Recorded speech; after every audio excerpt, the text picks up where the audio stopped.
안녕하세요. 2장 2절 다차원 포인터에 대해서 공부해 보도록 하겠습니다. 우선 1차원 포인터에 대해서 공부하고요. 2차원, 3차원 포인터에 대해서 각각 공부해 보도록 하겠습니다. 자, 간단한 1차원에 대한 내용을 이해시키기 위해서 준비한 예제가 되겠습니다. 우선 여기서 말하는 이 차원이라는 내용을 이해하셔야 1차원 포인터에 대해서 이해할 수가 있는데요. 간단히 말씀드리면 1차원 포인터 변수는 1차원의 주소를 저장하기 위해서 사용되는 내용이 되겠습니다. 그러면 여기서 말하는 이 차원이라는 건 무엇이냐? 자, 간단히 말씀드리도록 하겠습니다. 자, 메모리에 데이터 값을 저장하고 있는 애들이 바로 변수가 되겠습니다. 변수. 자, 기본 자료형의 변수는 데이터를 저장하고 있는데 이와 같은 이 데이터를 저장하고 있는 이 값을 저장하고 있는 시작 주소를 1차원 주소라고 부릅니다. 자, 이 1차원 주소라고 부르는 이유는 이 주소의 메모리에는 어떤 주소가 아닌 값들이 저장되어 있기 때문에 이 시작 주소를 12ff74 시작 주소를 1차원 주소라고 부르고 n이 이 메모리가 인트형 메모리이기 때문에 인트형 1차원 시작 주소라고 부릅니다. 자, 근데 이 인트형 시작 주소를 저장하기 위해서는 포인터 변수에 저장한다 그랬죠. 자, 이때 이와 같은 1차원 주소를 저장하는 포인터 변수를 당연히 1차원 포인터형 변수라고 합니다. 결론을 치면 1차원 주소를 저장하기 위해서는 1차원 포인터 변수가 필요합니다. 1차원 포인터 변수.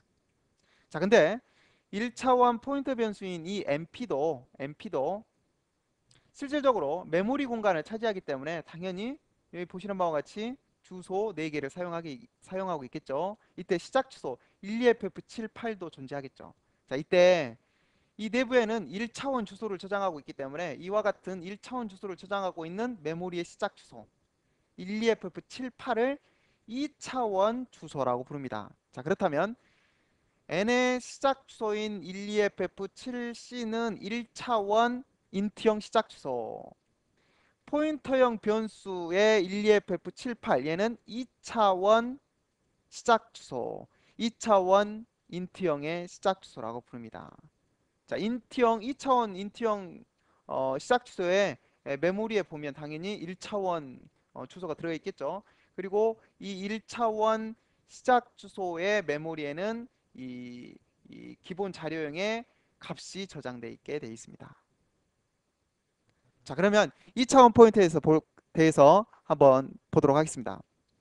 자, 우선 여기 위쪽은 잠깐 보지 마시고 이 아래쪽만 보도록 하겠습니다.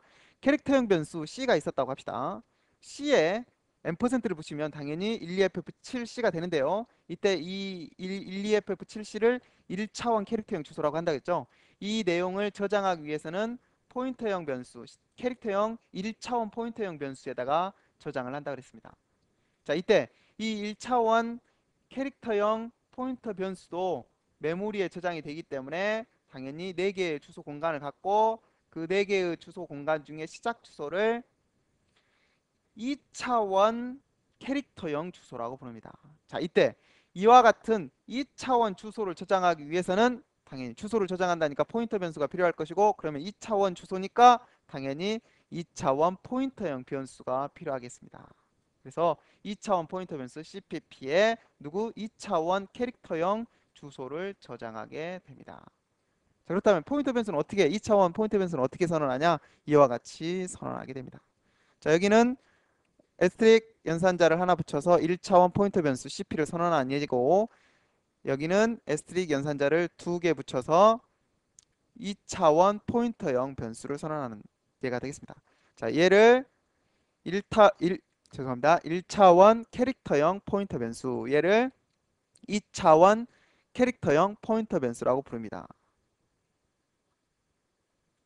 자, 2차원 포인터형 변수에 대해서 이번에는 인트형을 알아보도록 하죠. 자, 여기 보시는 바와 같이 인트형 n 4바이트 정수를 저장하는 n이라는 변수에 20을 저장했습니다. 20을.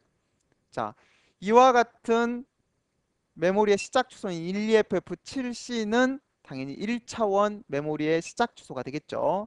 이와 같은 변수를 저장하기 위해서는 인트형 1차원 포인터 변수가 필요할 것이고 당연히 12ff7c를 이와 같이 저장할 수 있습니다. 자, 이렇게 1차원 인트형 주소를 저장하고 있는 메모리의 시작 주소는 2차원 인트형 시작 주소라고 부를 수 있고, 이 2차원 인트형 주소를 저장하기 위해서는 당연히 2차원 인트형 포인터 변수를 생성시키고 만들어서 저장을 하게 됩니다. 자, 만드는 방법은 간단하다 그랬죠. 자, MP는 1차원 포인터, MPP는 2차원 인트형 포인터가 되겠습니다. 자, 그래서 얘는 인트형 1차원 주소죠. 1차원 주소, 인트형 1차원 포인터에다 저장합니다. MP의 주소, 예, 12F78은 당연히 2차원 인트형 주소죠. 2차원 인트형 주소는 어떻게? 인트형 2차원 포인터에다가 저장을 하게 됩니다. 자, 마찬가지입니다.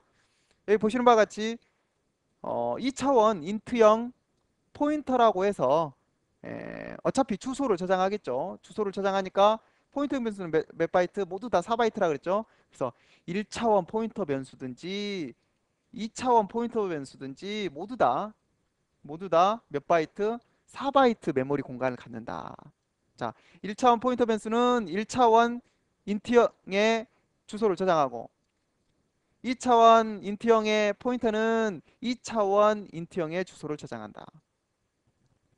꼭 알아두시기 바랍니다.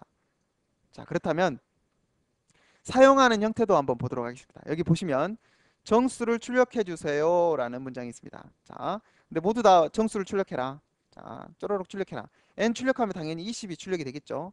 자, 여기 보시면 시작 주소에 어때요? S3 연산자를 붙이면 이 시작 주소가 가리키고 있는 12ff7c가 12ff7c가 가리키고 있는 시작 주소의 메모리 얼마가 있겠어요? 20이 출력이 되겠죠. 자, 이거는 MPP에 S3 연산자를 2번 붙였습니다. 자, 항상 S3 연산자는 주소 앞에만 붙일 수 있다고 말씀드렸는데요. MPP는 얼마죠? 12ff78입니다. 자, 시작 주소 12ff78.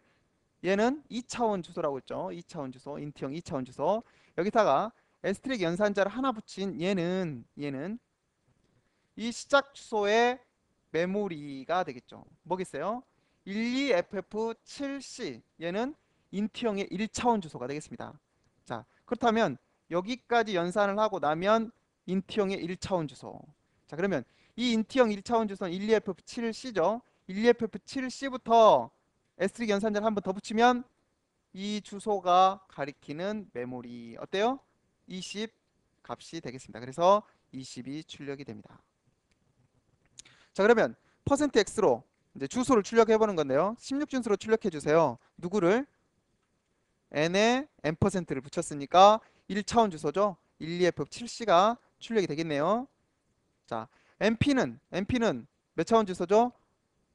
포인터형 변수의 메모리를 알려줬으니까 12f7c 어때요? 이 주소 아닙니까? 그래서 여기도 1차원 주소 12f7c가 출력이 되겠네요. 자, 여기 보시면 MPP는 12ff78을 가지고 있죠. 78 2차원 주소인데요. 2차원 주소에 S3 연산자를 하나 붙였으니까 이 2차원 주소에서부터의 메모리 어때요? 12ff7c가 되겠네요. 몇 차원 주소예요? 1차원 주소. 이 주소들은 모두 다 1차원 주소 12ff7c가 출력이 되게 되겠습니다. 자, 그러면 3차원 포인터에 대해서 한번 해보도록 하겠습니다. 3차원 포인터는 어떤 포인터일까요? 물론 자, 여기 보시는 바와 같이 1차원, 2차원 주소를 저장하고 있는 이 포인터형 변수가 있죠. 이 포인터형 변수도 변수다 보니까 메모리상에 생성이 될 것이고 이 메모리에 시작 주소가 있겠죠. 12ff74가 되겠네요. 이 12ff74는 몇 차원 주소일까요? 당연히 3차원 인트형 주소가 되겠죠. 자, 그렇다면 3차원 인트형 주소인 12ff74를 저장하기 위한 변수는 당연히 3차원 인트형 포인터 변수에다가 저장을 해야 되겠죠. 자, 그래서 자, 여기 보시면 int n은 20. 자, int np 몇 차원 포인터? 1차원 포인터. mpp 몇 차원 포인터? 2차원 포인터를 선언했네요. MPPP 얘는 3차원 포인터를 선언했네요. 자, 메모리상에 보면 모두 다 세 개의 변수는 4바이트 메모리 공간을 갖습니다. 왜냐하면 모두 다 포인터 변수이기 때문에 포인터 변수는 주소를 저장하죠. 주소는 4바이트를 넘지 않으니까 모두 다 포인터 변수는 4바이트가 되겠습니다. 4바이트. 자, 그렇다면 MPPP 이 3차원 포인터 변수는 몇 차원 주소를 저장하기 위한 변수다고? 당연히 3차원 주소를 저장하기 위한. 2차원 포인터 변수는 몇 차원의 주소를 저장해요? 여기다가 2차원 주소를. 1차원 포인터 변수는 몇 차원 주소를 저장해요? 여기다가 1차원 주소를. 자, 1차원 주소에 S3 연산자를 붙이면 당연히 메모리 값 데이터가 되겠죠. 자, 2차원 포인터형 변수에 S3 연산자를 두 번 붙이면 이 메모리가 가리키는 값, 또 S3 연산을 한 번 더 붙였으니까 이 메모리가 가리키는 값 어떻게 되겠어요? 당연히 두 개 붙이면 20이 되겠죠. 자, 3차원 포인터에다가 S3 연산자를 붙여볼까요? S3 연산자 한 번 붙이면 12F7C부터의 메모리 얼마겠어요? 12F F78. 그다음 S3 연산자 한 번 더 붙이면 12F78부터의 12F7C. 또 한 번 마지막 세 번째 붙이면 12F7C부터의 메모리 n하고 똑같겠죠. 그래서 20이 출력이 되겠죠. 자, 그럼 결과치를 한번 볼까요? 자, 여기 보시면 정수를 출력해 주세요. 이쁘게 4개를 출력해 주세요. n 출력하면 얼마가 출력되겠어요? 당연히 20이 출력되겠죠. 이건 1차원 주소죠. 1차원 주소에 S3 연산자를 붙였으니까 당연히 20. 자, 2차원 주소죠. 2차원 주소에 S3 한번 붙였으니까 이거는 1차원 주소가 되겠네요. 1차원 주소에 S3 연산자를 또 한번 붙였으니까 이거는 20. 자, 3차원 주소네요. 3차원 포인터니까 3차원 주소를 저장하고 있겠죠. 3차원 주소를 저장하다가 S3 연산자를 붙였으니까 2차원 주소. 다시 S3 연산자를 붙였으니까 이 자체가 1차원 주소.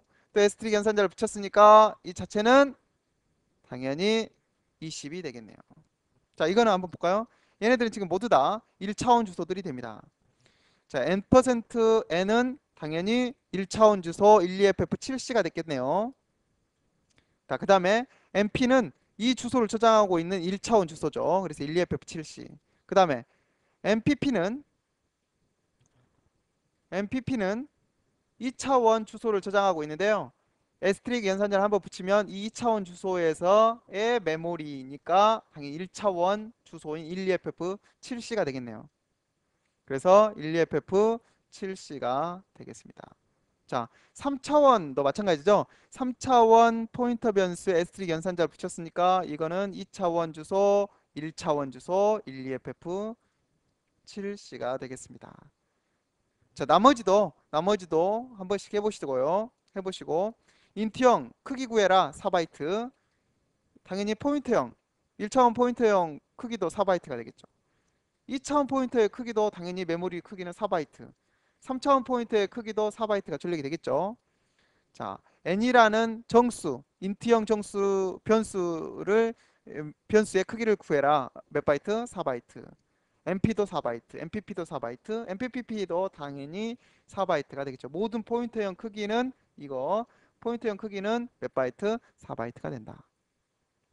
그래서 이와 같이 공부를 했습니다. 잠깐 간단한 정리를 해보도록 할까요? 포인터형 변수는 자, 주소들을 저장하는데 자, 이때 1차원 포인터형 변수는 1차원 주소를 저장한다. 2차원 포인터 변수는 2차원 주소를 저장한다. 3차원 포인터 변수는 3차원 주소를 저장한다. 그러면 n차원 포인터는 당연히 n차원 주소를 저장하는 놈이 되겠습니다. 자, 이때 어떤 이 포인터 변수는 주소를 가지고 있기 때문에 얘가 지금 포인터 변수예요. 얘가 포인터 변수인데 얘가 만약 1차원 포인터 변수라면 얘는 1차원 주소를 가지고 있겠죠. 그러면 S3 연산자를 한번 딱 붙이면 당연히 이거는 메모리 값이 되겠죠. 자, 2차원 주소예요. 얘가 2차원 주소. 2차원 주소에는 S3 연산자를 한번 붙이면 당연히 이거는 이 2차원 주소가 가리키고 있는 메모리. 그래서 1차원 주소가 되고 S3 연산자를 두 번 붙이면 당연히 메모리 값이 되겠죠. 네, 여기까지 해서 오늘 수업을 마치도록 하겠습니다. 다음 시간에 뵙도록 하겠습니다. 수고하셨습니다.